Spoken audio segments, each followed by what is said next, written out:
So we'll start fresh with that part. So for anyone who ends up listening to this later, they'll just have to leap into where we are now. So anyway, so I also encourage you to participate and jump in verbally as well, because it's, the chat is great, but it's not as interactive. So, if you want to jump in, take yourself off mute, or you can also participate in the chat, but, having an actual dialogue together is a great way to do this as well. So let's open it up first to the people that are on the call.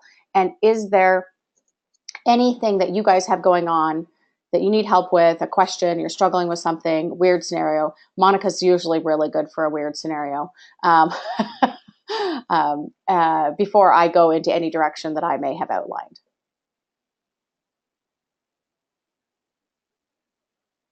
Well, I have a bit of a question for you. Sure. One of the last meetings you had mentioned about your clients in selling their homes, checking their mortgages, and I have a client that has a line of credit. Right. And for the line of credit is more than what he's asking for his house. And I have not had a conversation with him yet. Do I need to? And what do I say to him? Okay, so that's an excellent question. So what we're talking about in terms of context here for everybody else who may not have been on that call is to verify on property online how much somebody owes on the property. So if you have a regular registered mortgage, say RBC or whatever, and it's a fixed term, blah, blah, blah, 2.5%, 5 years, and it was taken out a year and a half ago, and the amount is more than you are going to be selling the house for, you absolutely have to be having a conversation about that, because if you can't pay the mortgage off when you sell the house, the bank will not release title. So so you want to have that conversation about how much they owe. Are they moving the mortgage to the next house? Is there a penalty? This is a financial transaction, as much as we'd like to think we don't have any financial role in this game. It is absolutely a financial transaction. And the last thing you want is to have sellers who, on closing, have forgotten about different elements of the finances and have an issue and it won't close. When you have a line of credit and you look at a line of credit on property online, it will show you the total amount that they are entitled to borrow. It does not show you a balance. Okay. So in your case, Monica, it very likely, let's say it was 200,000 and you're going to sell the house for 180, and it shows that there's a 220 available line of credit. That doesn't mean they owe 220. It means they have a secured line of credit against the property. Part of it could be mortgage, part of it could be the car, who knows. But so I would still have a conversation with them about that. I would still ask them to say, look, I just want to make sure that we're taking into account everything. And you can say, I don't need to know your exact numbers. It's depending on how your style is. That's not my style. I actually want the exact numbers, but I'm a little more assertive than some people. I'm okay with that. But is to say, I need to make sure, because my job is to protect you as a seller. And sometimes people think they can carry a balance over to another property, and if it's secured against that property, you can't do that. They'd have to reapply and get it moved, but you're just protecting them. So it will also distinguish you from your competitors who are not asking these questions. And it's very important, because you really don't want your clients living in your basement because they're now homeless. It's really not an ideal scenario. Or having them get sued by a buyer because they can't complete the transaction. Or you waste your time, never mind, and your business efforts and your marketing and your photographer and all of that stuff, because you're working with someone who's, for lack of a better analogy, upside down in their finances on the property. So yes, Monica, I would recommend that you have a conversation, and you're going to have that conversation in a way that suits your personality and your style as a realtor. Okay, thank you. You're welcome. That's a great question. Anybody else have anything else going on that need help with, something in their business, before we move on to anything else?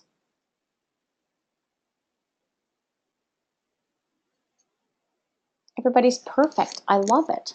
I don't believe you all, but I'm going to move on until you give me something else.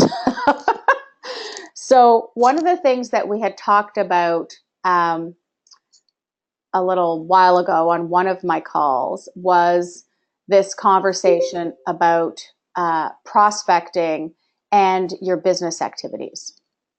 And so what I want to find, and when I go to my screen sharing, just a second, I should have an option. Okay, so yeah. Oh God, I really do not want me in my pajama shirt. Hang on. Is he Ann? Oh my God, that's terrible. Why is it giving me the whiteboard, but it's giving me in my hoodie? That's not what I wanted. So that's an awesome recording. Anyway, okay, so what I'm going to do is do what I did with my screen before. And I just want to review this with you guys because I think right now, like generally speaking, as a whole, it's very busy in the market right now. There's definitely an upward movement compared to last year in terms of how activity is going. But let me just see. Can you guys see this blank screen? Blank piece of paper? Yes. Okay. So for those of you that were on this call before, we had this conversation about, do you feel like your business, now remember, I can't draw a stick man in person. Certainly drawing one on a computer screen does not bode well for anybody. So I'm just going to pre-warn everybody. So, if you feel like your business is doing this and you kind of have peaks and valleys, does that seem appropriate to anybody? Yes. Okay. So the conversation about that is to say, okay, so like, oh my God, I'm really busy doing an inspection. I got a buyer, blah, blah, blah. And then you kind of get that deal firm. And then you come down and go, okay, oh my God, I don't have anybody to talk to right now. And then suddenly, you do something and someone comes out and you get a listing and you're really busy with that. And you keep doing this. And so this is also representational of your income that's moving up and down, peaks and valleys. You feel like you've got $1 million or you're starving to death. Does that sound fair? I'm going to go with yes because no one's saying no. Okay. So the idea behind this is to then say, okay, what do I want? So the goal is to get your business to go like this, the green line, okay? So that it's consistent and that it's also moving on an upward trajectory. Realizing that this green line is a very big difference from this purple wavy line. So it's not going to go from purple wavy line to green straight line overnight, right? Typically you're going to see the goal is going to get to be that the waves, this is the most ridiculous thing to look at if someone doesn't know what we're talking about. It's to look at it and try and get them to start to be less peaked and a little bit more like a wave versus a tsunami, okay, that's waving in between. And then eventually that line gets straightened out and you end up with the green line of a straight, consistent, growing business. Is that fair to say that that would be the goal that everybody here has for where they want their business to be? Yes. Okay. So the question is, okay, that's great, Anne. Thanks very much for that terrifying analogy of what my business is versus what I want it to be. So how in the heck am I going to get it to there? So we had this conversation, and I think actually, Monica, you're the one who started it, and it was amazing that you did because it was really enlightening for everybody. Was in the conversation, we realized, again, you're going to get another drawing from me here, is we realized that most agents have their prospecting activities that also go in waves. Is that fair? You're like, oh, I'm going to do a couple open houses, then I'm going to call some people, and then I get really busy and I start to do a deal, so I stop working on my business. Is this a truth that you can accept in your practice as a realtor? So I have a couple, Yeah. I have some yeses. And you wouldn't be alone. You would be 98% of realtors. Don't think that everyone else is doing this perfectly. Okay, so don't in any way feel bad. I struggle with this constantly. It's a conscious thing that you work on. So of course, looking at this thing is the most ridiculous looking graphic but the concept being is people wonder why their business, which is the purple line, is coming in waves. And we had this conversation as a group where we realized that almost everybody's prospecting is also in opposite waves. So this wave here at the front probably led to this one down here, because it takes between 60 and 90 days generally for prospecting to work. So what we do here at the beginning will feel down here almost honestly at the end of this page, if we assume these are 30-day cycles. Does that seem logical to you guys? Yeah. So the question then becomes, so what am I doing today? So today is March 20th, April 20th, May 20th, June 20th. The activities that I do today in my business will equal what I eat in 90 days. Fair? So the question then to ask yourself is, what am I doing right now? So that's my question. So when we're looking at this, the goal is that if I create a new drawing thingy, move my doodad out of the way. So if I want my business to be here, right, then my prospecting has to match. That is a terrible straight line, but you guys get the idea. I'm not going to get this straight line of growth in my business if I'm doing wiggy waggy waves. It just doesn't work. If you think about this in anything that you're doing, it could be diet, exercise, relationships, whatever. If you're kind of working on them here, well, they're going to be kind of working in the other places. If you exercise here, you might lose a little bit of weight here, but then when you stop, your weight's going to go back up, or based on what you're eating. This is not a new truth in human behavior, but we forget that this also applies to the results that we have. So the question is, what are we doing to create consistent business development in your businesses? So I'm going to put it out to you guys. I'd like you to interact a bit with me now with this concept, in the sense of, so knowing that we are most likely doing this, and we're opposite.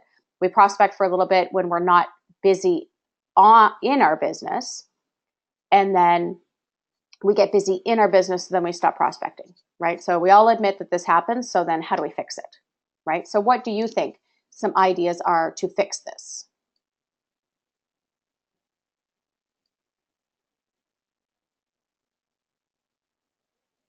Anybody? Janice. Oh, Monica jumped in there. Go ahead, Monica.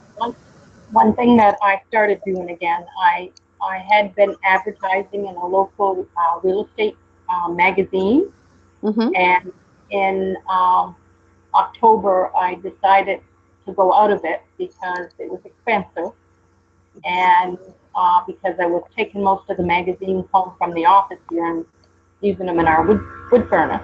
Right. And it did slack off. So I did start advertising again. Okay. And, the distributor has agreed to put them in different parts of Lunenburg County and Queens County, right, which makes me happy, and hopefully that will bring a little bit more. It helps with listings down here more than anything. So that's one of the things that I've decided to do. That's awesome. Anybody else have any ideas or suggestions? And we're going to talk about a couple different things about styles of prospecting in a minute, but I want to hear what you guys have to say. So Sandy's saying open houses. Yeah, so talk to me about open houses, Sandy. Typically down here in the valley, they don't really go as well. There's not many, but I started doing some and getting a modicum of success out here. So that's kind of encouraging. So I want to chat with you a little bit about open houses for a second as a group. So open houses, now I'm just going to talk about outside of HRM for a second, and then I'm going to come back into HRM because there is a little bit of a difference in terms of what happens in terms of some neighborhood or community trends, I guess is the word I'd use. So in the South Shore and in the Valley, there are far fewer open houses than there are in HRM as a whole. Would you agree with that, Sandy and Monica? Yes, definitely. I had one on Sunday and no one showed up. Okay. So there's a couple of, now the people don't show up at ours as well. So you don't get the special prize for that one. But so one thing I want to just talk about and this applies to everybody, but very particularly also to the people in the outlying areas. So because so few people do them, but sellers are aware that they can work and they're looking for a representative to do whatever is possible and necessary to sell their house. When you are doing open houses and sometimes door knocking to invite people to attend, I want you to think of the success that brings outside of the actual open house. Because when you're door knocking and or doing open houses and people see your signs week after week after week, and they're like, okay, you know what? My agent is not doing that. Nope, my agent's never done that. They're just sitting there waiting for the sign to sell it or MLS to sell it. They're not doing anything productive or proactive to actually sell my house. So when you then go and do a just listed or just sold or an open house invite, and you are showing that you are doing more than your peers in your own community to physically attract and market their home, you then market yourself as a stronger listing agent. So you may not necessarily pick up a buyer in that house, but you will also have a lot of sellers who from time to time attend open houses, and they are shopping agents to see how polite you are, how do you present the home, the fact that you're even doing an open house when half of the people can't be bothered. They are looking to see what is your marketing material look like. They're seeing if you're polite and well-dressed and well-presented. And they are essentially interviewing you. And that is a free opportunity for you to present yourself to your neighborhood as the agent who goes above and beyond, who knows the local market, who's committed to putting in a little sweat equity for their seller in order to earn their paycheck. So when we look at open houses, I would very strongly recommend that you think of them from the bigger picture. The other aspect to open houses, and when I listen to our people on the call, with the exception of Eric, who was in a completely different market, we don't have anybody on this call with more than 5 years, I don't think, of experience. So, unless I'm wrong. Shelley, sorry, yeah, Shelley. So when we're looking when we're looking at this, the other thing that happens is every single time you do an open house and every single time you talk to a consumer that walks in, whether that's one consumer in open house or 10, it doesn't matter, and you have a conversation about real estate, or you have a conversation about the market, or you handle an objection, you get more comfortable and you start to develop your patterns and your scripts, and you become a better qualified agent, both with buyers and with sellers. The other thing that happens is every time you do an open house, especially if it's even if it's your listing or not, it doesn't make any difference. You have to double check your market. You're re-looking at the stats. You're rechecking your competition so that you're current. So you're staying very much in the forefront of market knowledge in that area. If it's a listing you're covering for somebody else, then what's also happening is you are researching an area. You are previewing the property so that you are more comfortable when you're standing in an open house that you actually have some sweet frickin' clue as to what in the world you're talking about. Okay? So when we're thinking about open houses, I need you to think bigger than I did an open house and nobody came. Okay, well, you've shown a presence in the neighborhood. They all saw you looking smart, setting up your signs. Your sellers are happy because you've done something. You've researched the neighborhood, so you've increased your market knowledge for that week. You know, you may have talked to a neighbor, etc. All of those things are building your skill set as an agent. People too often think, well, I went and nobody came, or I've done 4 open houses and I don't have a buyer from them. No, maybe you don't, but you have impressed neighbors, you have happy sellers, you have better market knowledge. If you've talked to anybody in any of those open houses, you have increased your scripting, your confidence, your ability to handle objections, and therefore you are a more qualified agent to then move forward. You are also separating yourself from, if you think about it, we have 1,430 agents in this province. There is absolutely not 1,430 open houses happening. So on any given Sunday, that's not the reality. So if that's the case and you're doing it, you're setting yourselves apart. Does that make sense to everybody? I never really thought of it that way. I just thought it was a waste of time. Yeah. You know, and that's what happens is people go, well, you know, I've done 10 open houses and I didn't pick up a buyer. Okay, so you researched 10 markets, you've handled objections, you've had great conversations about real estate, trends, markets, so you feel way better. You're more knowledgeable. You're distinguishing yourself. You know, I personally recommend that you do open house invites to the neighborhood, that you do your just listed, that you check these things. None of these things are things that are being done by the typical agent. And we try to do them as a team. Doesn't happen with every single open house, but these are things that will help your branding, and you're going to have some really great conversations with people when you go and do these types of things. Just listed are another really important thing.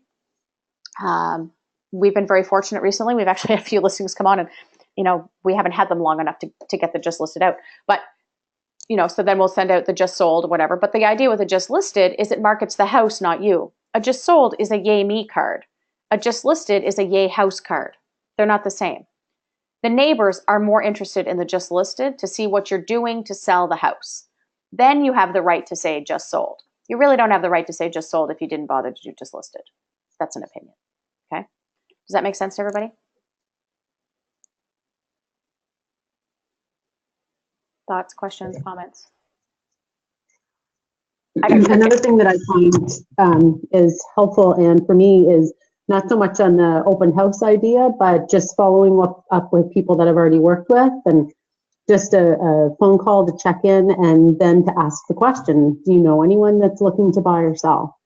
Right. So working your database is the number one thing, you know, above every other possible thing that you can do. Your database is the lifeblood of your business, Janice. So thank you so much for bringing that up. You know, that's absolutely where you want to start, with people that know, like, trust, and respect you, who are more likely to give you business, right? The issue is doing that consistent follow-up with those people, Janice, more along the lines of the straight line versus the squiggly line. Yeah, I know, and that's something that I have not got nailed down yet, is the consistency and setting aside a day every week or a certain time every week that I make those phone calls, and I do that. So you just answered your own question. Sorry? I know that if I did do it, it would drastically change a lot of things. So why not do it then? Exactly. That's a very good question. I'm just being blunt. So. Oh, I hear you. I agree. It's setting the time and just doing it. Well, it's setting the time and then actually doing it. They're two different things. Yeah. We all put lots of things in our calendars, right? Yeah. But do they actually happen? Exactly. Yeah. Right. So now, what would be a way to help you with consistent follow-up in addition to the phone calls that you're going to be doing that you're currently not doing? Anybody know? Can you repeat that question? My question is, so you're suggesting, for example, to help manage your database and keep in touch, and ask the question that you should be, you know, making a certain amount of phone calls every week consistently, right? So yes, that's absolutely true. My question is, what else could you do that would help you do that in between when you're making calls?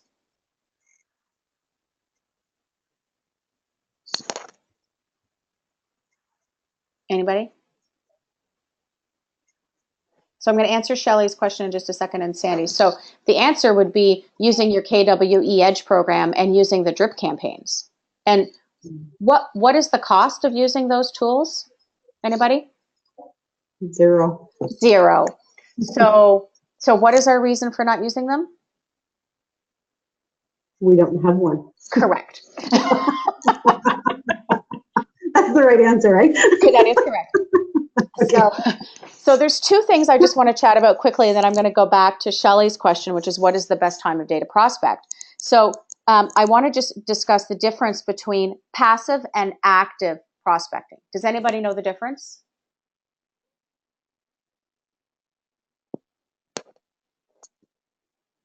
I know Eric does.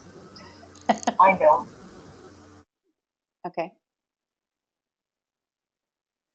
So there's a difference in the sense of passive is when you're putting something out there and hoping that the universe will pick up the phone or reach out to you. Okay. Which you need to have some of that. You need to have a balance of the two things. Active prospecting are things like calling your database, door knocking, FISBOs, open houses, doing these things where you're trying to go to the humans specifically versus putting something out there and hoping that they come to you. The two things are connected. So things like even using eEdge to send out drip campaigns, in my opinion, is passive because they're going to get it in their inbox. And what you're doing is trying to create name recognition and have them not forget that you exist. But at the same time, you still have to physically reach out to them from time to time personally. Okay. So it's a balance. Monica, the advertising in the magazine, that's passive. So it's great because it's getting your name out there and showing what's going on and showing your commitment to your business for the people. But you're still sitting there hoping someone picks it up and flips to your page and calls you, correct? Right. Right. So it's a question of a balance between the two things. It's very difficult. You need to have the passive prospecting to supplement the active, meaning if you did, and let's say you did an open house and someone came and they gave you their name and they're just starting to look and they're not ready and all that sort of stuff. Well, you can only call these people so many times before they're going to block your call and tell you to go away. So you're going to blend in passive communication with them. Add them to ask them to your Facebook page, ask them, for their email address so that you can put them on a drip campaign and send them some information. So those types of things will help balance that when you call them, they will remember who you are. Is it fair to say that one of the big fears that people have with respect to actually reaching out to their database is that they're not honestly sure that the other person on the other end of the phone is actually going to remember who the heck they are? Is that a fair fear? Because it may have been too long since you've talked to them. Mm-hmm. I mean, I know it's happened to me. So a way to help stop that is to put them into your database and to do regular different things to follow up with them. Again, things like social media, things like community events or client events or Christmas cards and drip campaigns and all of those other things that when you call and you go, "Hi, it's Ann De Silva and with KW," and they go, "Oh, right, yeah, hi, I got your last newsletter. Great, yeah, how's it going?" Right? That's what you want. Then you would eliminate the fear that you have that freezes you from making the phone call to begin with because you feel like you haven't talked to them in so long. So now what do I do? Does that make sense to everybody? So Shelley had a question, which is, what is the best time of day to prospect and to make phone calls? So there are lots and lots of different opinions about this. So my opinion is that people get very much caught on getting ready to do their business. Meaning, I need the perfect script, I need the perfect handout, I need the perfect newsletter, I need it to be the perfect time of day to call them or it's not going to work. And I will argue that all of that is a form of fear and a form of procrastination that stops us from doing what we need to do. Is that a fair statement?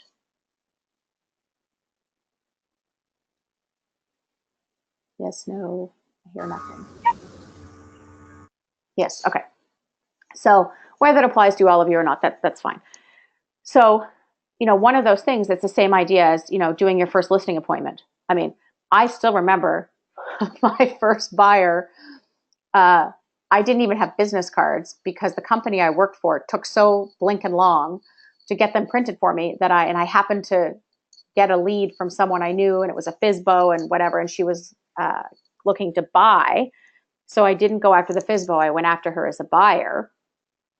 And, she's like, oh, do you have a card? And I'm like, oh, no, like I'm out. So they're being printed. Well, I'm out because I've never had them. But she thought I'd given out all my cards, and isn't that fantastic? She had no idea. And to this day, that's absolutely no idea she was my very first client. So you just sometimes have to just throw yourself in and go for it. And that's the piece. Okay. So when we're talking about the best time of day, I would argue I don't really care, to be perfectly honest. I think you need to call when you are going to have a dedicated quiet time to do it. And I think you need to match the time to your individual person. For example, if your people are teachers, do not call them during the day. This is not rocket science. They're not available by phone. If they work in an office, maybe then you can reach out to them during the day. If they are business partners that you're trying to network with, then call them during the day, absolutely. If they're shift workers, then it's going to be a crapshoot, and you're going to call them and leave a message and move on, right? So I think people get more worried about, well, it won't work if I don't call at this particular time. I will argue it won't work if you don't ever call them, and that the time of day you call them is way less relevant than the fact that you need to call them. Thoughts, comments? So what you're saying is call anytime and leave a message and hope they call you back, or just call and leave a message and then say, I'll call back another time? Well, it would depend on who you're calling and what you're calling for. Okay. So, as I say, if you know, based on who your people are, that you have a possible chance to get them. Now, my opinion on leaving voicemails is that you need to leave a voicemail that will actually encourage them to call you back. So, I don't know, maybe you leave a message and say, hi, Mary, it's Shelly, from KW. We haven't chatted for a while. I have some really exciting news. I'd love to chat with you. Give me a shout at your convenience. 1, 2, 3, 4, 5, 6, 7. Can't wait to talk. Bye.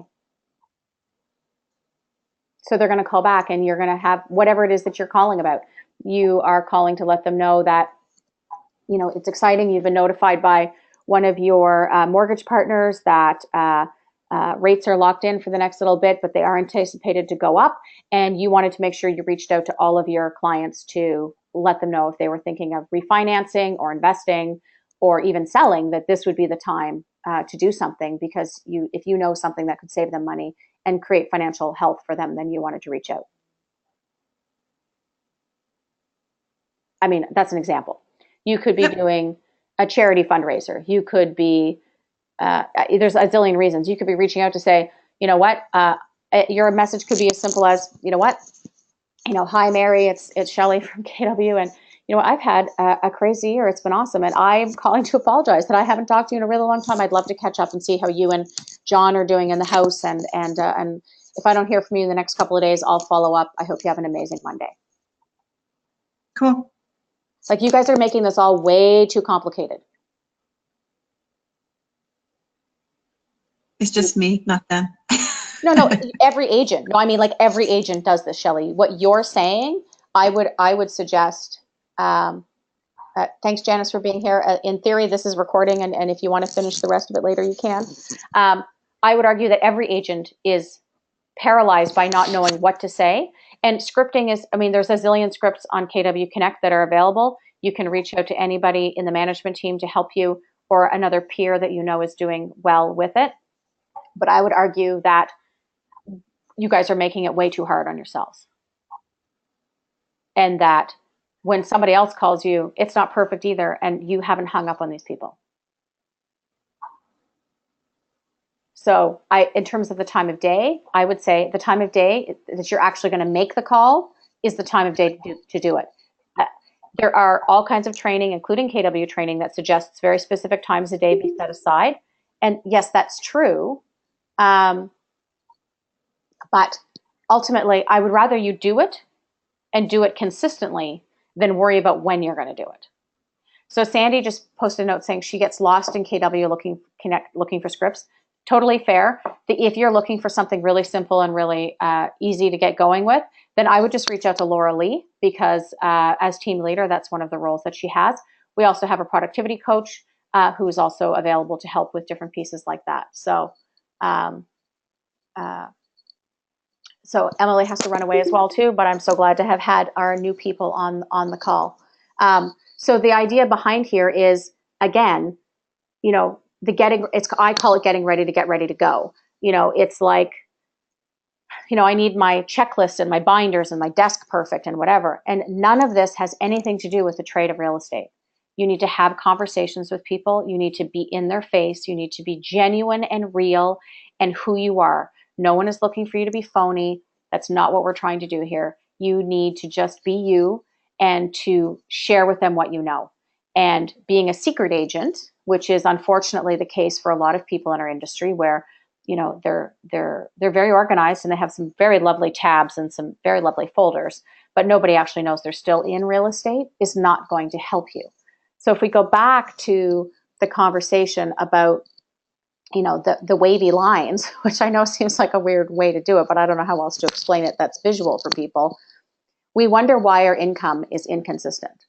And I will argue that the reason that your income is inconsistent is because your development of your business is inconsistent.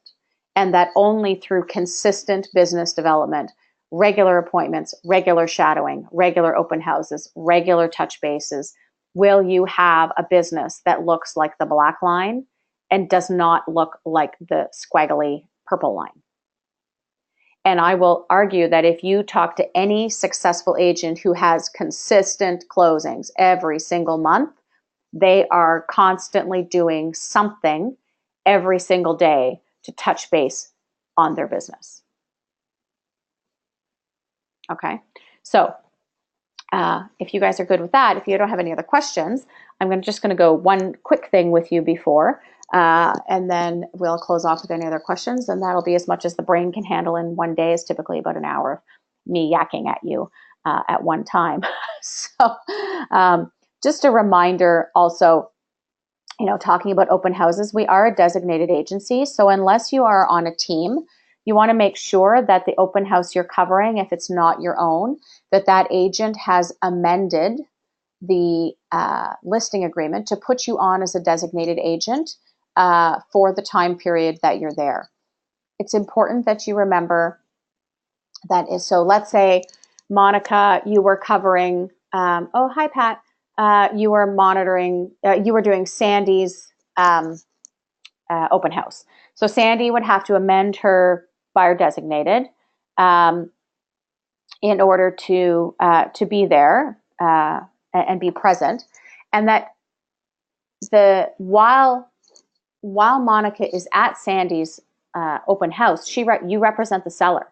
So you are there with the potential of picking up buyers, but your first and foremost responsibility is a duty of care and confidentiality and loyalty to the seller for the window of time you're there. You are a seller's agent during that open house. So when you're doing open houses, the first thing you want to be doing is, you know, making sure people know you're there, you're representing the seller, blah, blah, blah. And, you know, if they're not interested in that home, like once you are sure that they're done with this house and it's not the one they want, or they might be interested in that one, but they'd also like to see some others, then you can switch gears with respect to the other side of it. But when you are there covering someone else's open house, you work for that seller. If you're on a team, you're already under agency for the seller. And not that you can't pick up buyers, but we just have to remember when you're there that your agency is there. And so if you later get a phone call from a buyer and they wanted to buy that house, you would have to make them, on that particular house, you would have to make them a customer because you were under agency when you met them. Okay? So it's just a question of, but then when you go off and buy something else, then you can have them as a buyer client. So if you're not sure about how that works, just reach out to me and I'll go through it with you on a one-on-one scenario. But I do need you just to remember that, yes, your first duty of care is to that home while you're there first. Okay? I have a bit of a scenario for you. Sure. And I was confused this week. I had a listing for the past 7 or 8 months, and I had a prospective buyer that I've been talking to for many months in Ontario, and the listing expired last week. And the buyer showed up in that last windstorm. So they flew in to look at it. So the listing had expired, and I talked to the sellers about relisting, and they said, oh, they weren't quite sure what they were going to do. So what I ended up doing was getting them to sign a fee agreement and rereading the, working with the real estate brochure again with them and telling them that they would be a customer. Yep, you And can they do were that. taking that, yeah. But after I showed it and after the buyer went back, I thought, I don't think I'd be really comfortable where they've been my client for the past 7 or 8 months. How can I all of a sudden treat them as a customer? Yeah, it's a fine line, right? So if you've been advising that buyer sort of all the way through, at some point that buyer should have been under buyer agency, even if they were away. Yep. Oh, okay. Right. So if that was that's how you determine whether or not the seller should have been a customer, is who's staying as the active client at the time. Even if you treat the seller as a customer, you still can't divulge confidential information that you gained while you were in agency with them. Yeah. Right? But technically, the buyer, who if you've been chatting with them back and forth about this property and you're advising them, you were already, that's where you were offside, not the other, because they should have been either under agency or clearly advised that they were a customer and you represented the seller from the beginning. Well, as it was, they decided on another property. So right. And so then you can make them a buyer client, except for when you're talking about that particular property. Right. But your agency documents shouldn't be signed at the same minute you write the offer. Right. Yeah. Okay. Clear like mud for everybody? Okay. So we are just about an hour. So unless somebody else, I don't want to start something else new because we'll go way past our time. But really what I had wanted to chat with you guys today was about open houses, buyer designated. That's perfect that was brought up as well. And really about the consistent prospecting, because we are in a great market right now. And, you know, we have great opportunity, but it does require the legwork. And what I need you to remember is that the activity you do now to build your business, you will feel it 90 days. So the question is, are you going to feel it in a bunch of waves, or are you going to kill it between now and then and grow your business? And that's up to you to decide. Janice, although she's not on the call at the moment, I think said it perfectly, which is, I have no reason. Like, I do not have a reason why I'm not doing X or Y, except that I've gotten busy doing other things. But the one thing that you have, the one job you have, is to build your business and to prospect. This is a sales business. You just happen to sell homes as your product. And you don't get to take your foot off the gas if you want the black line to be your business. You can take it on and take it off all you want, and you will have the purple and orange wavy lines. That's your choice. But if you're ever wondering why your business is inconsistent, I would ask you to first look inward and say, have I actually consistently worked on my business? Because I will argue that the two mirror each other pretty consistently. Okay, so thank you guys so much for being on the call. I appreciate it. And I will chat with you all next time. Have a great day. Thank you, Anne. My pleasure.